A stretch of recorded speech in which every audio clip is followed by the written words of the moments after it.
Halo guys, kembali lagi bersama channel Cari Tahu. Pada video kali ini, Admin Roger kembali lagi membawakan sebuah film untuk kalian nih guys. Film ini menceritakan tentang seorang perempuan yang dipaksa melakukan penanaman padi oleh orang desa. Kira-kira apa aja yang dilakukan ya? Sebelum kita lanjut ke alur filmnya, jangan lupa like, comment, share, dan subscribe ya guys. Support dari kalian sangat berarti. Kalau udah siap, mari kita tonton.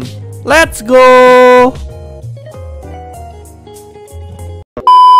Dan cerita pun dimulai dengan memperlihatkan seorang wanita yang baru saja selesai check out dari sebuah hotel. Terlihat wanita itu sedang melanjutkan perjalanannya menuju Park Hill Lane. Lalu di tengah-tengah perjalanan, dia pun berhenti di suatu pom bensin untuk mengisi bensinnya. Wanita tersebut bernama Jennifer. Jennifer adalah seorang penulis yang datang dari New York. Sambil mengisi bensin, Jennifer pun bertanya mengenai jarak Park Hill Lane dari sini. Dan ternyata jaraknya hanya sekitar setengah mil dari tempat itu. Lalu si petugas bensin itu bernama Johnny dan ada temannya yang sedang bermain bernama Andy dan Stanley. Sambil menunggu isi bensin, Jennifer dan Johnny ngobrol banyak tentang tempat itu. Dan akhirnya Jennifer pun tiba di tempat penginapannya. Dan setelah turun dari mobil, Jennifer langsung berkeliling di sekitar tempat tinggalnya dan dia menemukan adanya sebuah sungai kecil di belakang tempat penginapannya. Jennifer pun langsung membuka bajunya dan berenang. Scene pun berpindah di mana Jennifer saat itu sedang memasukkan baju, di mana saat dia sedang merapikan koper, dia menemukan sebuah pistol pada lemari penginapan tersebut. Tak lama kemudian ada sebuah ketukan pada pintu, sehingga Jennifer menaruh pistol itu dan membuka pintu. Ternyata yang mengetuk pintu adalah Matthew, si pengantar barang. Matthew ini adalah jasa antar barang siap sedia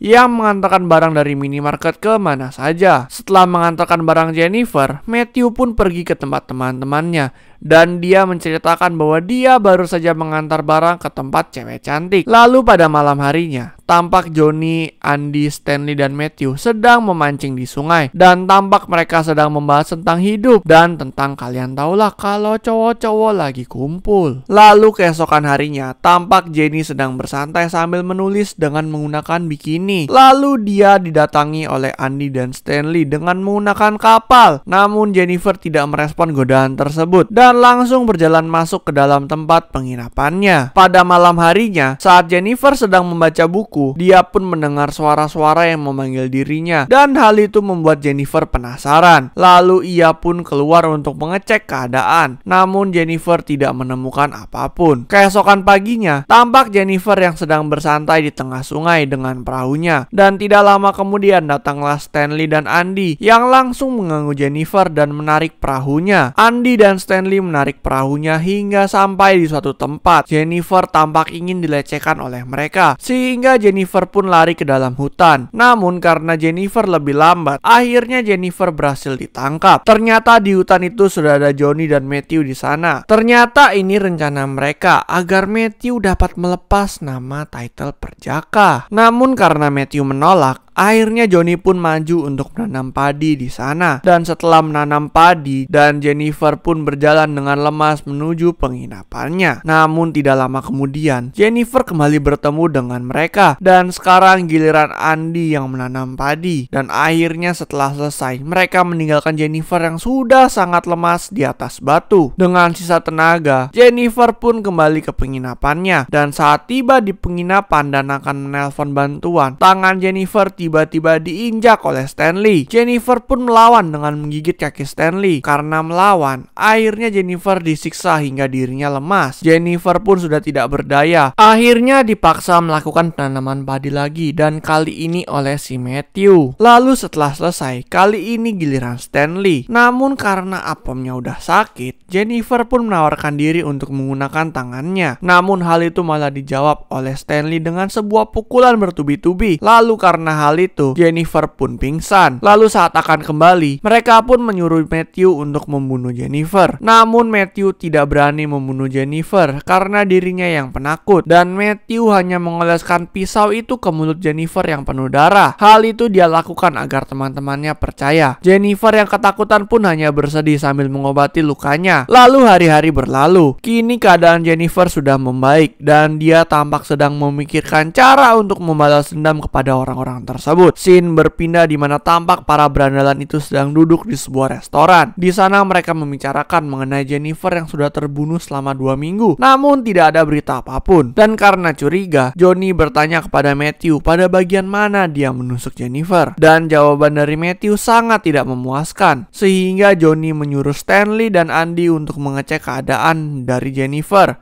dengan melewati sungai. Dan ternyata Jennifer masih hidup. Hal itu membuat Matthew dihajar oleh teman-temannya dan dimusuhi oleh mereka. Jennifer yang sudah sembuh total pun pergi menuju gereja. Tujuannya pergi ke gereja adalah untuk meminta maaf. Setelah pergi ke gereja, Jennifer pun melakukan pengintaian kepada para berandalan itu, dimulai dari Johnny lalu Matthew. Setelah melakukan pengintaian, Jennifer pun pulang dan menelpon ke minimarket untuk membeli barang dan diantarkan. Matthew yang mengetahui bahwa itu alamat Jennifer, dia menjadi ketakutan dan memutuskan untuk pergi dengan membawa pisau di tangan karena dirinya tidak bisa menolak permintaan itu. Matthew tiba di sana dengan ketakutan, namun anehnya Jennifer malah menyapa Matthew dan mengajak Matthew untuk ke semak-semak. Jennifer sadar bahwa Matthew adalah orang yang polos dan haus akan penanaman padi, sehingga dirinya gampang dibodohi. Agar rencananya berhasil, Jennifer pun menggoda Matthew yang awalnya tidak percaya untuk melakukan penanaman padi. Hingga akhirnya Jennifer berhasil menggoda Matthew dan melakukan penanaman padi di sana. Matthew yang keenakan tidak sadar bahwa lehernya sudah diikat tali oleh Jennifer. Setelah berhasil pun Jennifer langsung menarik talinya dan Matthew pun metong dalam keadaan tergantung. Target selanjutnya adalah Johnny. Jennifer dengan berani mendatangi tempat si Johnny dan mengajak Johnny untuk datang ke penginapannya. Johnny yang agak bodoh dan haus akan penanaman padi pun tidak menolak hal itu dan ikut pergi dengan Jennifer. Singkat cerita, Johnny berhasil masuk ke dalam perangkap dari Jennifer, di mana Jennifer mengajak Johnny untuk berendam bersama. Johnny pun diberikan servis yang membuat Johnny keenakan, sehingga tanpa sadar bahwa tangan milik Jennifer sudah memegang pisau, dan sambil berendam, Jennifer pun memotong burung peliharaan milik Johnny. Dan setelah melakukan hal itu, Jennifer pun pergi meninggalkan Johnny agar dirinya metong dengan kehabisan darah. Lalu karena Johnny sudah tidak lama kelihatan, Stanley dan Andy pun pergi mencari Johnny